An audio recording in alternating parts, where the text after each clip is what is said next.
Normally हम लोग क्या करते हैं, to decide the magnetic behaviour of a material we detect कि उसके पास अनपेयर्ड इलेक्ट्रॉन है कि नहीं।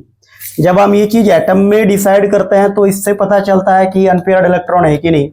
तो इसमें 2px2, 2py1, 2pz1, तो यहाँ पर तो अनपेयर्ड इलेक्ट्रॉन है, जिससे पता चला कि oxygen atom is paramagnetic in nature.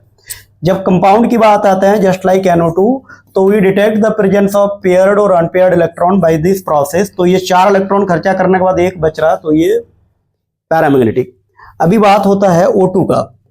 जब हम O2 का बात करते हैं तो सिंस ये मॉलिक्यूल, ये तो एटम है ही नहीं, तो इलेक्ट्रॉन को तो हम लोग एटॉमिक ऑर्बिटल में भरेंगे नहीं। तो O2 में हम क्या करते हैं, ये करता है। ये करने के बाद हमारे पास जितने भी नॉन बॉन्डिंग इलेक्ट्रॉन्स बचते हैं, दीज आर इन पेयर्स। तो हम लोग अगर अपने ट्रेडिशनल वे में चलें तो O2 should be diamagnetic, but in actual practice it is paramagnetic.